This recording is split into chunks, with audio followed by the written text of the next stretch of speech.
அஸ்ஸலாமு அலைக்கும். Hi friends, welcome to Hina kitchen.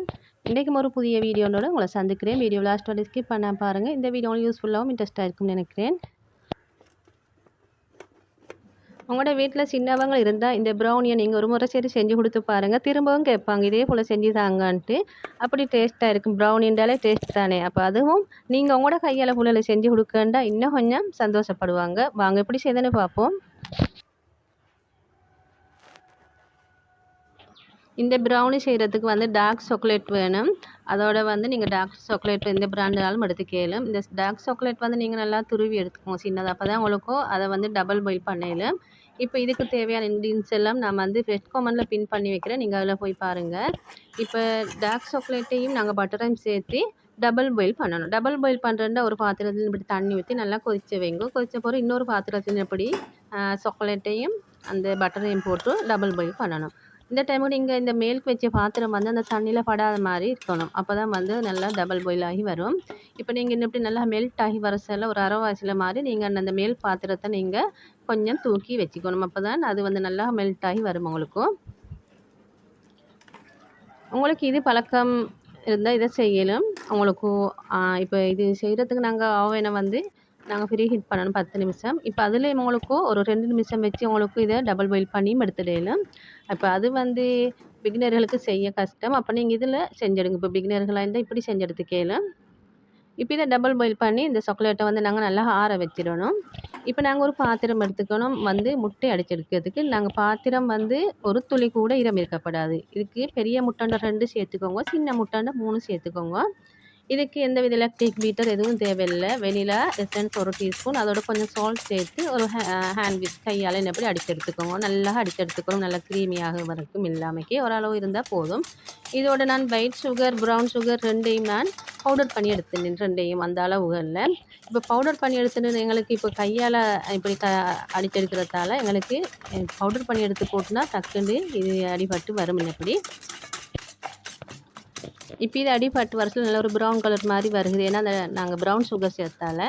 இப்போ இதோட வந்து நாங்கள் ஆற வச்சுருந்த சாக்லேட்டை சேர்த்துக்கணும். சேர்த்த போகிற இதே நல்லா கலந்துட்டுக்கோங்க. கட்டாயம் ஆற வச்சு எடுத்துக்கோங்க. இல்லைன்னா அந்த சூட்டோட சேர்த்துனா அந்த முட்டையெல்லாம் வேக மாதிரி துண்டு துண்டாகிடும். இப்போ நான் வந்து இந்த சாக்லேட் இந்த முட்டை கலவையோட சேர்த்து இதை நல்லா கலந்துட்டுக்கோங்க.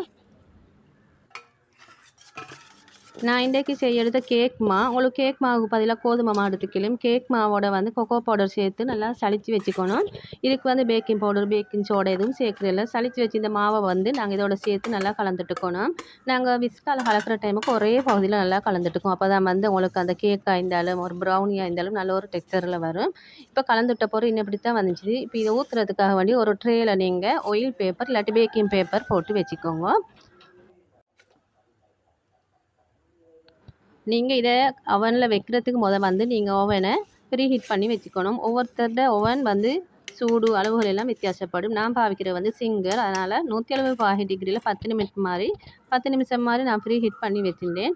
இப்போ நாங்கள் இந்த ப்ரௌனியை ட்ரேக்கு ஊற்றின பிறகு ஒரு டூத் பீக்கால் நீங்கள் என்னப்படி கீரல் மாதிரி போட்டுக்கோங்க. இப்போ எனக்கு அன்றைய நாள் வந்து டூத் பீக் முடிஞ்சிட்டு நான் வந்து நல்ல ஒரு ஈக்கில் குச்சில் மாதிரி எடுத்து அதை தான் நல்லா கீரல் மாதிரி போட்டுட்டேன். போட்ட பிறகு நான் வந்து இதை அவனில் வச்சு ஒரு 30 நிமிஷம் மாதிரி பேக் பண்ணி எடுத்துட்டேன். நான் ஒரு ஈவினிங் டைம் தான் இது செஞ்சது. இது 30 நிமிஷத்துக்கு பிறகு பேக் ஆகிட்டது. உங்களுக்கு பேக் ஆகிடணும் எப்படின்னு பார்க்குறேன்டா ஒரு டூத் பிக் சரி குத்தி பாருங்கள். கொஞ்சம் கூட ஒட்டின மாதிரி தான் இருக்கணும். அப்போ தான் வந்து அந்த ப்ரௌனியோட சரியான டெக்ஸ்சர்.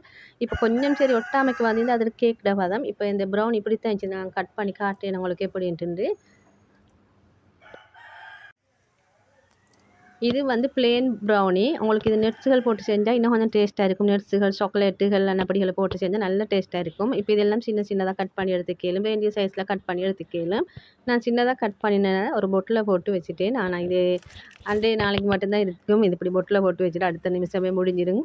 இப்போ இந்த வீடியோ எல்லாருக்கும் பிடிச்சிருந்தா நீங்களும் இது போல் செஞ்சு பாருங்கள். இன்னொரு நாள் ஈவினிங் டைம் கொண்டு செஞ்சுதான் இந்த கப் கேக் செய்யணும்னு நினச்சேன். அப்போ அதையும் செஞ்சு அதோடைய மிஞ்ச மாவை வந்து கேக்காகவும் ஊற்றி எடுத்துனேன். அதுவும் நல்லா சாஃப்டாக வந்துச்சு. உங்களுக்கு இந்த அளவுகள் வேணும்னா நீங்கள் மறக்காமல் கமெண்ட் பண்ணுங்கள். இந்த அளவுகளை நான் தாரேன்.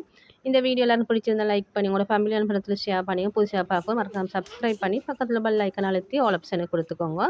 இப்போ நான் இந்த கேக்கு கேக் செஞ்சு இறக்கினோடனே ஒரு 2 ஹவர் ஆனாலும் மாற விடணும். மாறின பிறகு தான் இதை கட் பண்ணணும். இதை கட் பண்ணி காட்டுறேன் எப்படின்ட்டு பாருங்கள். நல்லா சாஃப்டாகவும் இருந்துச்சு, நல்லா ஸ்பான்ஜியாக இருந்துச்சு, நல்ல டேஸ்ட்டும் அப்படி இருந்துச்சு. நீங்களும் இதே போல் செய்யணும்ட்டு ஆசைப்பட்டால் நீங்கள் மறக்காமல் கமெண்ட் பண்ணுங்கள். இன்னொரு நாளைக்கு இந்த வீடியோவை அப்லோட் பண்ணுறேன். மசாலா நினச்சி செஞ்சதையும் விட கேக் வந்து நல்லா சாஃப்டாகவே வந்துச்சு. அல்ஹம்துலில்லாஹ். அவங்களுக்கு கேக்கை பார்க்கச்சல விலங்கு எப்படி ஒரு துண்டை பிச்சு காட்டுன்னு எப்படின்னு பாருங்க. நல்லா பஞ்சு போல் கைக்கு பிஞ்சு வருகுது. அப்படி கேக்கில் வந்து நல்லா சாஃப்டாக வந்திருந்தது. இந்த வீடியோ பிடிச்சிருந்தா லைக் பண்ணி ஷேர் பண்ணிக்கோங்க. இன்னுமே சப்ஸ்கிரைப் பண்ணி பார்க்காம இருந்தால் மறக்காமல் சப்ஸ்கிரைப் பண்ணி வச்சுக்கோங்க. இப்போ கப் கேக்கையும் பார்த்து அதுவும் நல்லா இருந்துச்சு. அதில் மேலுக்கு அந்த டூட்டி ஃப்ரூட் தான் போட்டிருந்தேன். 3 கலரில் மாதிரி கொஞ்சம் போட்டிருந்தேன். இந்த வீடியோ எல்லாருக்கும் பிடிச்சிருந்ததுக்கு ஷேர் பண்ணுங்கள். தேங்க்யூ.